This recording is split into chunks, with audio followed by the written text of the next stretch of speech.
भारतीय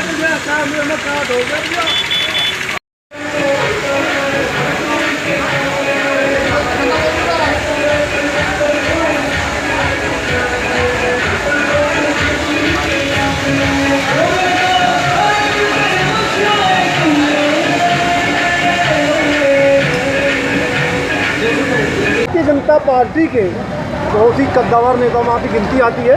धर्म के, कर्म के, राम के नाम के और समाज सेवा में जुड़े रहते हैं। तो सैनी साहब, आज आप ये भंडारा यहाँ पे करा रहे हैं जी, बसाना के शिव मंदिर पे। जी जी, कैसा काम आपका चल रहा है और कैसी सेवाएं आप यहाँ कांवड़ियों को दे रहे हैं? जी जी, महादेव की कृपा से हमारा भंडारा लगभग 10 दिन पहले शुरू हो गया था और 23 तारीख तक रहने वाला है। और हमारे भंडारे में संचालक के रूप में हमारे पंडित जी कार्य करते हैं और हमारा ये भंडारा लगभग 35 वर्षों से लगातार होता रहा है और लगभग रात को 2-2:30 बजे तक भी हमारे यहाँ भोलों को खाना प्राप्त होता है। अच्छा, रात के 2 बजे तक भी? जी जी, हमारा भंडारा 22 और 20 घंटे लगातार चल रहा है। और हमारे ऐसे ऐसे कार्यकर्ता जो अपने घर में अपनी चप्पल नहीं उठाते, यहाँ पर वो अपने आप बर्तन धोते हैं। किसी को कोई मजदूरी नहीं है, कोई हमारे पास लेबर नहीं है, सब अपनी स्वेच्छा से और स्वच्छ मानसिकता के साथ भोलों की सेवा कर रहे हैं। अच्छा, भाजपा के, भारतीय जनता पार्टी के कुछ नेता भी आपको यहाँ पे सहयोग मिल रहा है क्या? वे यहाँ आते रहते हैं जानकारी करने? देखो, भारतीय जनता पार्टी मूलभूत पार्टी है और वो जैसे सनातन धर्म को का उत्थान कर रही है, उस प्रकार भारतीय जनता पार्टी के सभी नेताओं का हमें सहयोग मिलता है। और हमारे पूर्व विधायक उमेश मलिक जी भी का भी सहयोग रहता है और भी बहुत सारे लोगों का हमें सहयोग है। और क्योंकि ये मंदिर समाज का है, पूरे समाज का, तो हमें पूरे ही समाज का सहयोग है। और इतना बड़ा भंडारा हमारे यहाँ चलता है कि हमें जब हमारे पास किसी लेबर की आवश्यकता नहीं थी, हमारे गाँव का सारा पूरा गाँव बड़े सहयोग के साथ काम करता है।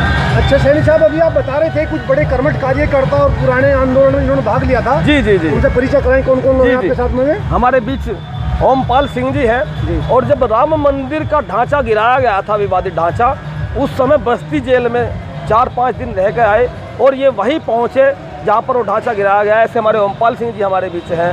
अच्छा, आप हैं बराबर में, बहुत वरिष्ठ कार्यकर्ता हैं? जी, ये हमारे नीटू पाल जी हैं और हमारे गाँव से ही हैं। और हमारे सुरेश प्रजापति जी हैं। जी जी जी। और पूर्व में सैनिक रहे हैं, शिव सैनिक में इनका बड़ा पद रहा, दायित्व रहा है। और इन्होंने भी बस्ती जेल में 5-6 दिन काटे। हमारे पंडित जी हमारे बीच हैं, शिवसेना में इन्होंने भी काम किया है। हालांकि मेरे साथ भारतीय जनता पार्टी में मेरे उपाध्यक्ष रहे हैं और इस मंदिर कमेटी के अध्यक्ष भी हैं। अच्छा सैनी साहब, आप जो हैं बड़े होपफुल हैं, आशावान हैं और आप जो है पूरे साहस के साथ ये कह रहे हैं कि भारतीय जनता पार्टी बिहार में क्या पूरे प्रदेश में सरकार बनाएगी और 2027 भी आप जीतेंगे। तो वो किन मतलब मुद्दों पे, आप किन विषयों पे आप ये कह सकते हैं कि आपकी सरकार जीतने जा रही है, आपकी सरकार बनने जा रही है? मैं निश्चित कह सकता हूं कि भारतीय जनता पार्टी आने वाले 20 साल तक इन्हें कोई हटाने वाला नहीं है।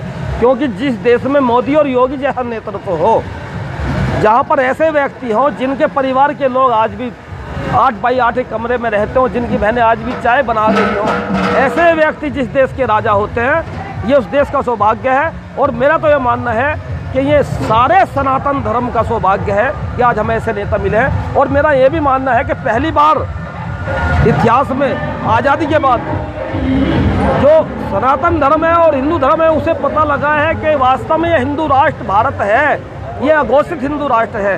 क्योंकि जब हमारे देश का बंटवारा हुआ, वो धर्म के आधार पे हुआ।